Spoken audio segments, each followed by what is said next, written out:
Well, watching this one at the ground, the first thing I noticed, and I noticed it probably within the first 5 minutes, to be honest, is that the Cowboys are not your bog standard NRL team. There is, and obviously we've realised that, but actually watching the Cowboys play at the ground, and to be honest, most Penrith games I've been to this year, they've been versing average teams. So when you see a team sort of go at them a bit at first, you sort of think, okay, this team a lot better structured, especially in attack and defensively as well. I know Penrith was sort of Adam for large periods of the game, especially the first 20 minutes, just Adam, repeat set after repeat set. The Cowboys managed to hold them out. And I've seen people, again, like the last game, saying the Cowboys were robbed, refereeing this and that. I didn't really see that, but also I think you're downplaying the effort of the Cowboys because I know it ended up, 22-0. But I genuinely do not think the scoreline was a reflection of the game. I feel like the Cowboys are a better team than that. And I have to admit, I was taken aback a little bit just seeing as like you see the line speed, you actually see the effort and the go forward and attack a bit.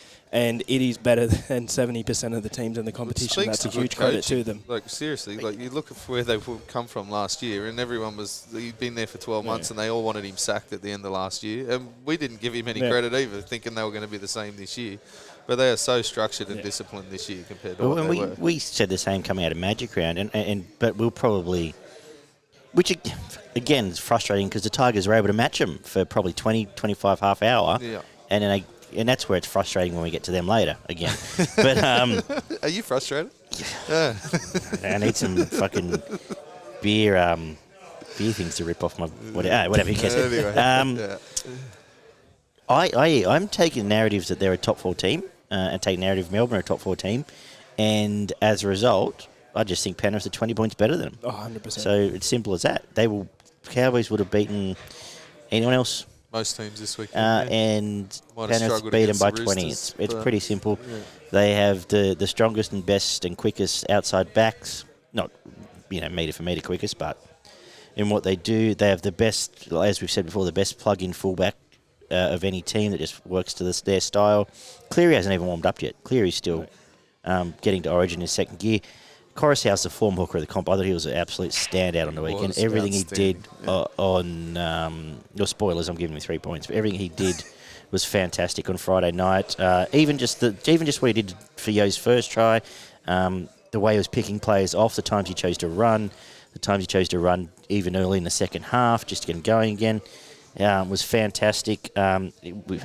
We all know who Isaiah Yeo is. If you listen to this show, we know what we think of him.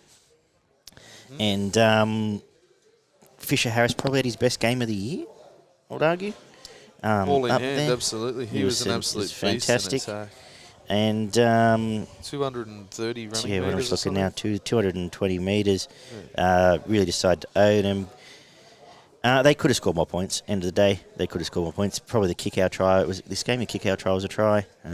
There's a few others, but they're a good team, and they're that much better than the Cowboys, who are second or third best team, I think. What do you think, Barn? Yeah, it's getting scary, isn't it? You're going to have to lose a leg to lose games to most of this competition. They as I mentioned, extremely, like you say, the Cowboys look really good, structured, and all the rest of it. Penrith just don't make that many mistakes.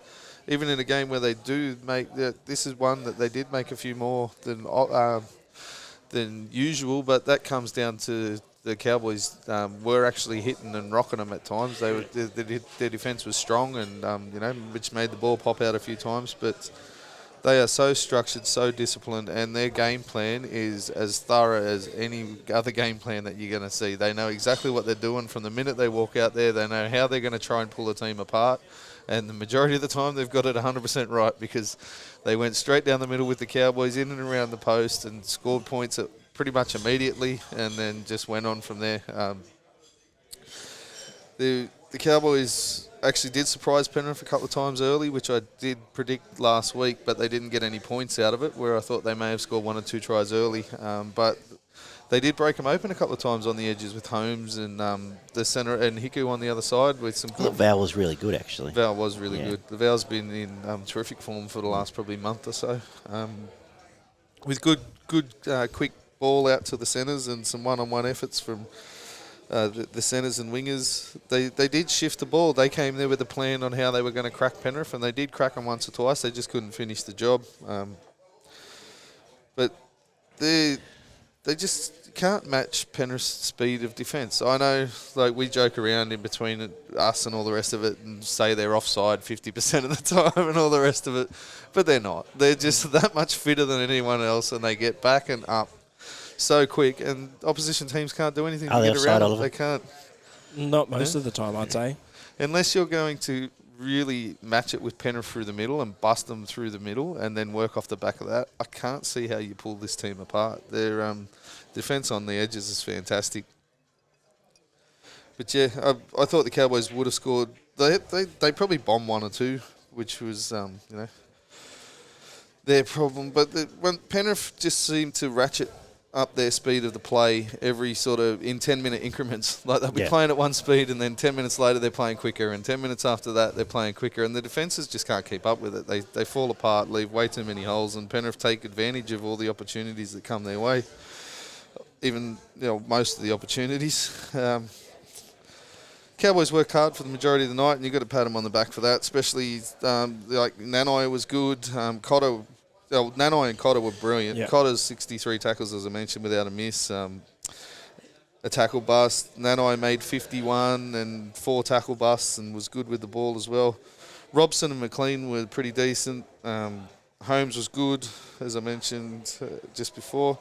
But, yeah, Penrith were clinical, absolute best. Leota and James Fisher-Harris just came off the back fence from the start of this game and started punching holes in the middle of the Cowboys. And so they compressed their defence, and, yeah, the rest is history. If you watched the game, it was a really good performance from both teams, and one team was just so much better than the other, to be honest.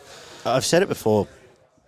Sometimes these halfway there teams need an ass kicking for them to go away and go, fuck, now that's where we need to get to. Yeah. This might be the best thing that happens to the Cowboys, because now your Nanais and Lukies who haven't been there before go, right, they're now going into Origin. Yeah. They're now going to, and Cotters are going to come out the other side tougher and harder and be more prepared and go, right, this is the level we need to get to the next few weeks to match them come finals time. I'm not saying they'll beat Penrith, but it could be. You see it every year. There's always that. Yeah. There's always that sort of catalyst for them to have to take the next step. And you know what? Those blokes like your Cotters and your Nanais that you brought up, they might have been going into this one, I think Penrith, like, do I really sort of back myself to perform the way I have been? And they'd be coming out of that going, you know what, we lost, but I thought I played pretty well. You can see the light. You can see. You know what I mean? And God, you know what? Like, this is... And they're going to come out, like I said, out of an Origin series and be going, okay, we're Origin players now. Yeah. So...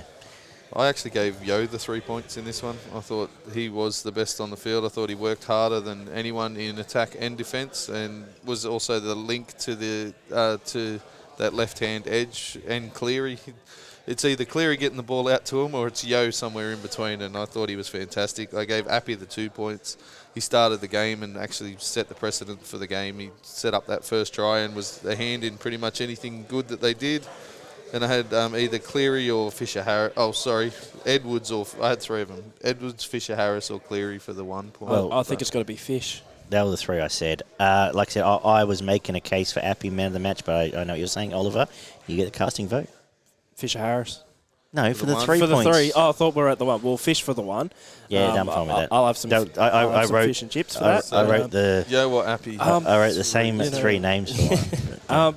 Yeah, I'd probably lean towards you, Dag, and probably just go Appy with the service yield, giving out a dummy half and making it easier for your Yos and that to be able to do their job. Cool. But Appy 3, Yo 2. No disrespect to Fisher-Harris Mr. Yo. Now let's skip the next game and we'll get to Saturday. So,